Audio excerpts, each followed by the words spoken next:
पहलू का बन लिया। हाँ तो वहाँ तो ढेर सारी कंपनी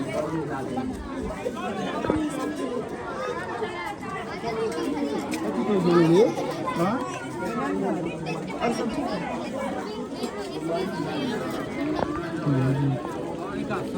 फिर एकदम